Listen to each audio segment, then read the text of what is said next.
Study IQ IAS, आपका selection हमारा mission. नमस्कार दोस्तों स्वागत है आप सभी का आज के हमारे वीडियो सेशन में।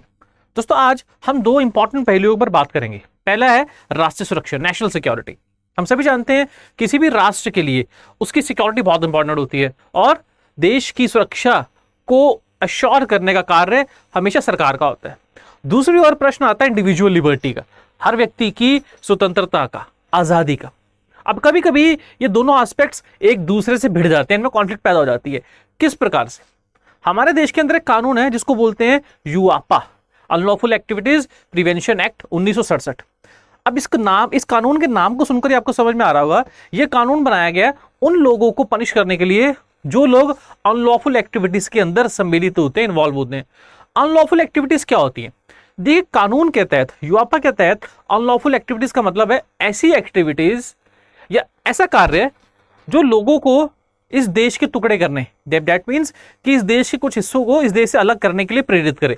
जैसे हम देखते हैं कई बार लोग इस देश के अंदर आर्टिकल्स लिखते हैं, लेख लिखते हैं, स्लोगन्स देते हैं कि देश का हिस्सा इस देश से अलग हो जाना चाहिए। तो जो भी व्यक्ति ऐसा कार्य कर रहा है जिसका प्रभाव यह होगा कि देश का हिस्सा देश से अलग हो जाएगा, ऐसा व्यक्ति अनलॉफुल एक्टिविटी कर रहा है, राइट। उसी प्रकार से अगर कोई व्यक्ति कोई ऐसा कार्य कर रहा है जिससे इस देश की संप्रभुता, जिससे इस देश की एकता, अखंडता को इंपैक्ट पड़े, ऐसा कार्य अपने आप के अंदर अनलॉफुल है।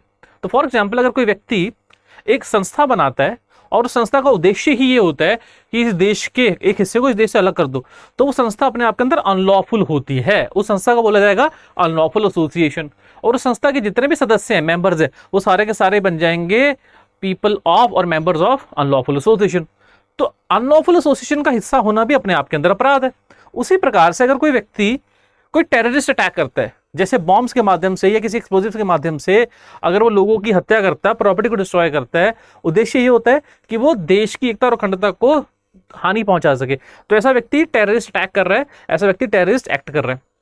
तो चाहे वो कोई व्यक्ति अनलॉफुल एक्टिविटी के अंदर इन्वॉल्व हो, चाहे कोई व्यक्ति टेररिस्ट एक्ट करे, ऐसे सभी लोगों को यूआपा, अनलॉफुल एक्टिविटीज प्रिवेंशन एक्ट के तहत सख्त सजा मिलती है। अब आप जान ही गए हैं कि यूआपा एक्ट बनाया गया था ऐसी सीरियस एक्टिविटीज को पनिश करने के लिए जो सरल कानून से, दैट मींस जो आम कानून से पनिश नहीं हो सकती। तो एक और तो बात आती है नेशनल सिक्योरिटी की, लेकिन दूसरी प्रश्न ये आता है कि देखा गया है कि बहुत सारे लोगों के ऊपर यूआपा के तहत चार्जेस लगते हैं। अब जैसे आपने for example Delhi rights case, 2020 के दिल्ली राइट्स केस के अंदर देखा होगा कि बहुत सारे लोगों के ऊपर यूआपा के चार्जेस लगे, राइट।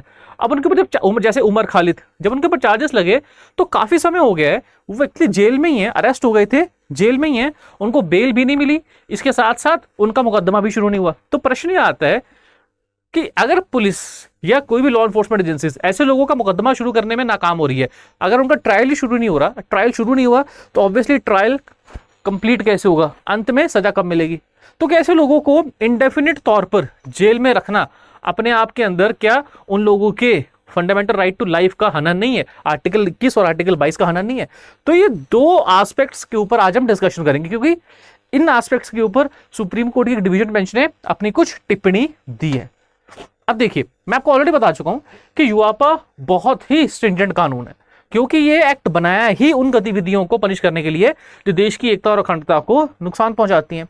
तो यूआपा एक्ट के अंदर सेक्शन 43 सबसेक्शन डी क्लॉज 5 है, सेक्शन 43 डी सबसेक्शन 5 है, माफ कीजिएगा। ये सेक्शन अपने आप के अंदर बात करता है बेल की। ये सेक्शन सिंपली ये कहता है कि अगर किसी व्यक्ति को यूआपा एक्ट के तहत किसी व्यक्ति के ऊपर चार्जेस लग गए हैं, तो इन दैट केस अगर ऐसे व्यक्ति को एंटीसिपेटरी बेल तो मिलेगी नहीं, वन। दूसरा, अगर उस व्यक्ति को बेल मिलनी है तो पहली बात, उस व्यक्ति की बेल एप्लीकेशन को सरकारी वकील, पब्लिक प्रोसिक्यूटर अपोज कर सकता है, 2।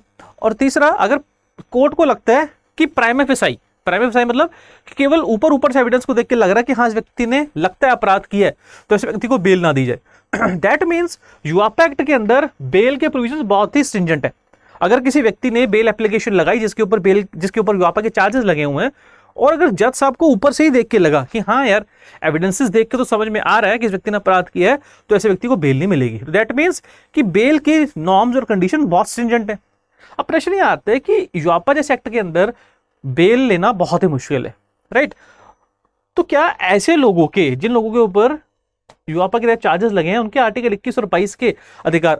आर्टिकल 21 बात करता है freedom, right to life and personal liberty की, और आर्टिकल 22 बात करता है फ्रीडम इन केस ऑफ, और we can say rights in case of arrest. तो आर्टिकल 22 सिंपली ये कहता है, बहुत सारे अधिकार देता है, लेकिन अगर मैं आपको संक्षेप में बताऊं तो फॉर एग्जांपल आर्टिकल 22 आपको अधिकार देता है, अगर आपको पुलिस अरेस्ट करती है तो आपको बताए कि अरेस्ट क्यों किया जा रहा है, आपको अपने वकील से कंसल्ट करने का मौका मिले, और 1 दिन के अंदर अंदर आपको मजिस्ट्रेट के सामने पेश किया जाए। इसके साथ साथ आपको प्रिवेंटिव डिटेंशन में 3 महीने से ऊपर ना रखा जाए। तो ये सारे अधिकार व्यक्ति की लिबर्टी को प्रोटेक्ट करने के लिए दिए गए हैं।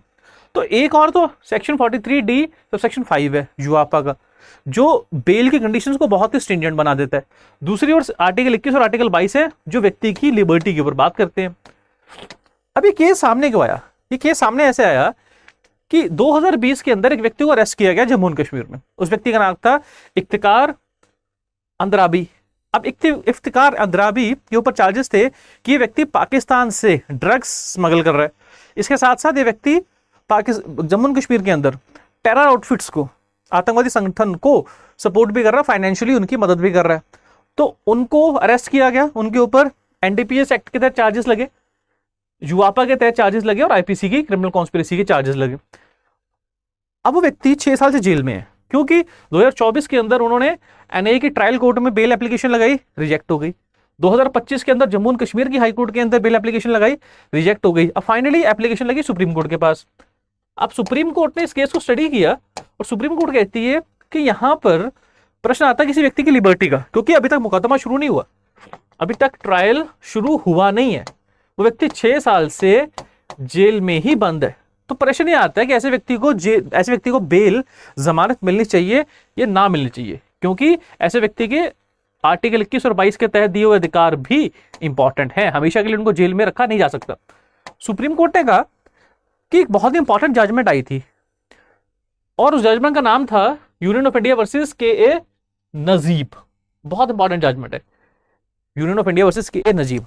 अब ये जजमेंट कहती है कि युवापा जैसे कानूनों में भी, युवापा जैसे स्ट्रिंजेंट कानूनों के अंदर भी किसी भी व्यक्ति को इंडेफिनिट तौर पर जेल में नहीं रखा जा सकता, चाहे उस व्यक्ति के ऊपर बहुत ही सीरियस चार्जेस लगे हुए हैं, लेकिन फिर भी ऐसे व्यक्ति के आर्टिकल 20 और 21 प्रोटेक्टेड रहते हैं। दैट मीन्स अगर किसी व्यक्ति के ऊपर युवापा के अंदर चार्जेस लगे हुए हैं और काफी लंबे समय से ट्रायल ही शुरू नहीं हुआ, मुकदमा ही शुरू नहीं हुआ, तब भी ऐसे व्यक्ति को बेल दी जा सकती है। लीजिए तो यूनियन ऑफ इंडिया वर्सेस के नजीब केस जो है वो सीधा सीधा ये कहता है, और ऑब्वियसली सुप्रीम कोर्ट की जजमेंट बाइंडिंग होती है, कि किसी भी व्यक्ति को इंडेफिनिट तौर पर, मतलब अनियमित समय के लिए जेल में बंद नहीं किया जा सकता। हर व्यक्ति का अधिकार है कि अगर उसके ऊपर चार्जेस लगे हैं तो मुकदमा शुरू हो और डेफिनेट समय के अंदर समाप्त हो, वो व्यक्ति हमेशा जेल के अंदर ही बैठा ना रहे। केवल उसके ऊपर युवापा के चार्जेस लगे हैं, इसका मतलब ये नहीं है कि वो अब उसके पास कोई अधिकार ही नहीं बचा। आर्टिकल 20 और 21 के तहत कोई अधिकार, आर्टिकल 21 और 22 के तहत कोई अधिकार बचा ही नहीं। अब ये 3 जज की जो बेंच है जिन्होंने जजमेंट दी थी, obviously this judgement is a landmark judgement on the rights of people who are facing charges under serious law such as युवापा। अब हुआ क्या? हुआ ये कि सुप्रीम कोर्ट के जजेस को लग रहा है कि लोअर कोर्ट्स नजीब जजमेंट को फॉलो नहीं करती। उनको अगर ये लगता है कि किसी व्यक्ति के ऊपर सीरियस चार्जेस लगे हैं युवापा जैसे एक्ट के अंदर, तो नजीब जजमेंट को इग्नोर कर देती हैं और ऐसे लोगों को लंबे समय तक किसी प्रकार की बेल मिलती नहीं है। एग्जाम्पल है गुलफिशा फातिमा केस, जिसको उमर खालिद रूलिंग भी कहते हैं। 2025 के अंदर एक रूलिंग आई थी जिसके अंदर मैं आपको ऑलरेडी बताऊं कि दिल्ली के अंदर 2020 के अंदर दंगे हुए थे, उनमें से बहुत सारे लोगों को अरेस्ट किया गया था कि इन लोगों का दंगे भड़काने में हाथ था। अब उनके लोअर कोर्ट के अंदर बेल एप्लीकेशन लगी, फिर हाई कोर्ट के अंदर 2025 के अंदर उनकी एप्लीकेशंस रिजेक्ट हो गई। बहुत सारे लोगों की बेल एप्लीकेशन एक्सेप्ट हुई और बहुत सारे लोगों की बेल एप्लीकेशन रिजेक्ट हो गई। तो कोर्ट कहती है कि वो जो गुलफिशा फातिमा रूलिंग है वो भी अपने आप के अंदर नजीब केस के अगेंस्ट जा रही है, क्योंकि के नजीब केस ने साफ साफ कहा है कि आप किसी भी कैदी को अनलिमिटेड समय के लिए, इनडेफिनिट समय के लिए जेल में नहीं रख सकते without giving him the right to have a proper trial. तो कोर्ट ने कहा यह बहुत ही कंसर्निंग इशू है, बिकॉज अगेन अगर दोनों जजमेंट को कंपेयर करो के नजीब और गुलफिशा फातिमा, तो यहां पर कहीं ना कहीं आर्टिकल 20, आर्टिकल 21 और आर्टिकल 22 को प्रोटेक्ट किया गया और गुलफिशा फातिमा के अंदर नजीब जजमेंट को इग्नोर किया गया और बेल डिनाई की गई थी। तो कोर्ट कहती है कि अपने आप के अंदर बहुत ही कंसर्निंग ट्रेंड है, राइट। कोर्ट ने एक और चीज बोली कि सुप्रीम कोर्ट के लार्जर बेंचेस द्वारा दी हुई जजमेंट अपने आप के अंदर बाइंडिंग होती है और इन जजमेंट को हर लोअर कोर्ट को फॉलो करना होता है। तो अगर लोअर कोर्ट्स हायर जज कोर्ट की, दैट मीन्स अगर हाई कोर्ट सुप्रीम कोर्ट की या फिर सुप्रीम कोर्ट की ही एक छोटी बेंच सुप्रीम कोर्ट की बड़ी बेंच की जजमेंट को नहीं मानती, तो ऑब्वियसली वो जजमेंट पर इनक्यूरियम हो जाती है, that is bad in law. तो कोर्ट कहती है कि बहुत बार देखा गया है कि सुप्रीम कोर्ट की बड़ी बेंचेस की जजमेंट्स भी लोअर कोर्ट्स इग्नोर कर देती हैं, जैसे इस केस के अंदर नजीब जजमेंट के साथ हुआ। अब आगे बढ़ने से पहले स्टूडेंट्स, आप सभी के लिए बहुत इंपॉर्टेंट न्यूज है।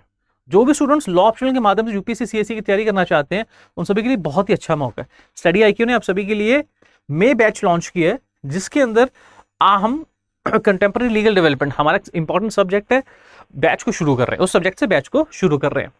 तो जो भी स्टूडेंट्स लॉ ऑप्शनल पढ़ना चाहते हैं, जिनका लॉ में इंटरेस्ट है और जिनको लगता है कि लॉ के माध्यम से वो अच्छे मार्क्स सिक्योर कर सकते हैं, जो कि इफेक्ट भी है, तो दे can enrol themselves in the law optional course eight study IQ. हमारे प्रोग्राम को हमारे एग्जामिनेशन की रिक्वायरमेंट के अनुसार ही डिजाइन किया गया है।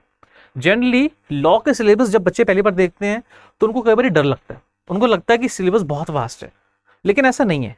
अगर हम सिलेबस को स्ट्रेटेजिकली अप्रोच करते हैं, पीवाईक्यूज को समझ के सिलेबस को अप्रोच करते हैं, तो सिलेबस इतना वास्ट नहीं है, बिकॉज यूपीएससी जनरली एक फिक्स पैटर्न के अंदर ही क्वेश्चंस पूछते हैं।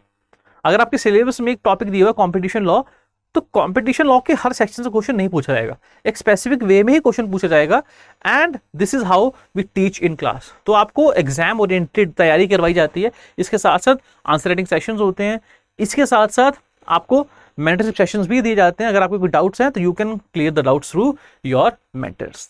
इसीलिए जो भी स्टूडेंट्स लॉ ऑप्शन में एनरोल करना चाहते हैं, they can use the code VGLive and they can enrol themselves in the law option programme at study IQ at this much of price. And May में एडमिशन आपके लिए, जो भी student 2027 के अटेम्प्ट को टारगेट कर रहे हैं, उनके लिए मई बहुत अच्छा महीना है, बिकॉज 7 महीने के अंदर आपका ऑप्शन सब्जेक्ट अच्छे से तैयार हो जाएगा। आफ्टर दैट आप टारगेट कर सकते हो जीएस को, क्योंकि आप अगेन 2027 के अटेम्प्ट के लिए जैन से लेकर मई या जून तक, जून तो ऑब्वियसली एग्जाम नहीं होता, मई के अंदर भी एग्जाम होता है, तो आप 5 महीने के लिए जीएस को टारगेट कर सकते हो। तो अगर आप अब ऑप्शन अच्छे से पढ़ते हो तो आपका ऑप्शन तैयार हो जाएगा, दिसंबर के बाद आप आराम से जीएस को टारगेट कर सकते हो। तो इसीलिए if you have interest in reading law, if you want to excel in the examination through law optional subject, so you can use the code VGLive and enroll yourself in law optional batch at study IQ. लीजिए अब आगे बढ़ते हैं। Again the thing here is, supreme court ने एक और observation दी। Supreme court कहती है कि जिन जिन लोगों के ऊपर यूआपा के चार्जेस लगे हैं, फाइनली उनमें से कन्विक्शन कितने लोगों की हुई है। कोर्ट कहती है अगर मैं ऑल इंडिया लेवल पर फिगर्स देखूं तो केवल 2 से 6%। दैट मीन 2 से 6% का मतलब ये है कि तकरीबन 94 से 98% लोग एक्विट हो गए हैं, मतलब वो काफी समय जेल में रहे और बाद में उनके ऊपर चार्जेस प्रूव नहीं हुए और उनको छोड़ना पड़ा, उनको क्विट करना पड़ा। अगर जम्मू एंड कश्मीर का डाटा देखें तो केवल 1%, 2019 में 0। That mean Jammu and Kashmir से जितने लोगों के ऊपर यूआपा के चार्जेस लगे हैं, उनमें से केवल 1% की ही फाइनल कन्विक्शन हुई है, किसी ना किसी कारण से कन्विक्शन नहीं हो पाई, या तो एविडेंसेस नहीं थे या प्रोसिक्यूशन केस को प्रूव नहीं कर पाया। तो कोर्ट कहती है जब 98 से 99% लोग छूट जाते हैं तो ऐसे लोगों को जेल में रखने का फायदा क्या। कोर्ट ये नहीं कह रही है कि लोगों को स्टूडेंट लॉस के अंदर आप कैद ना करो। द थिंग हियर इज कि अगर किसी व्यक्ति को यूआपा के तहत कैद भी किया गया है तो एटलीस्ट उसका ट्रायल तो जल्दी शुरू कीजिए, और अगर आप ट्रायल शुरू नहीं कर सकते हो तो एटलीस्ट मेक श्योर कि उसको बेल मिल जाए। यूआपा का सेक्शन 43 किसी भी प्रकार से आर्टिकल 21 को ओवर पावर नहीं कर सकता, राइट। तो इसीलिए फिर सुप्रीम कोर्ट ने इस केस के अंदर ये ऑब्जर्व किया कि इस केस के अंदर जो अक्यूज थे इफ्तिकार के ऊपर 6 साल से चार्जेस लगे हुए थे, अभी तक ट्रायल भी शुरू नहीं हुआ है, तो ऑब्वियसली कोर्ट सेज कि this is violation of KA Najeeb judgment. तो इस केस के अंदर कोर्ट ने एक प्रेसिडेंट सेट करते हुए कहा कि सीरियस केसेस के अंदर भी, सीरियस लॉस के अंदर भी अगर समय पर ट्रायल शुरू ना हो तो इन दैट केस व्यक्ति को बेल दी जा सकती है। उस लॉ के अंदर स्ट्रिंजेंट बेल प्रोविजन व्यक्ति की बेल को नहीं रोक सकते। ये देखिए लेकिन कोर्ट ने ऑब्वियसली बेल देते हुए कुछ कंडीशंस लगा दी, जैसे पुलिस के सामने आपको नियमित तौर पर आकर साइन करने होंगे, ताकि ऑब्वियसली व्यक्ति जो है वो फरार ना हो जाए, एब्सकॉन्ड ना कर जाए। इसके साथ साथ इन्वेस्टिगेशन में कोऑपरेट करो और पासपोर्ट सरेंडर करो। तो लीजिए, तो आज के वीडियो के अंदर हमने समझने का प्रयास किया कि क्या युआपा जैसे सीरियस एक्ट्स के अंदर भी अगर ट्रायल शुरू ना हो समय पर तो क्या व्यक्ति बेल का हकदार होता है या नहीं होता। तो सुप्रीम कोर्ट ने इस केस के अंदर एक अच्छा प्रेसिडेंट सेट किया है और सुप्रीम कोर्ट ने राष्ट्रीय सुरक्षा और इंडिविजुअल लिबर्टी को बैलेंस करते हुए प्रयास किया है कि कॉन्स्टिट्यूशनल प्रोविजंस और संविधान के द्वारा स्थापित मोरालिटी ही सबसे उच्च रहे। तो आज की वीडियो को यहीं समाप्त करते हैं। एक बार फिर आपसे मुलाकात होगी कल शाम 6 बजे एक नए टॉपिक, एक नई वीडियो के साथ। अपना ध्यान रखिए, अपने लक्ष्य की ओर कंसिस्टेंसी से प्रयास करते रहिए, सफलता एक दिन आपको जरूर मिलेगी। थैंक यू, गुड बाय, जय हिंद। स्टडी IQ IAS, आपका सिलेक्शन हमारा मिशन।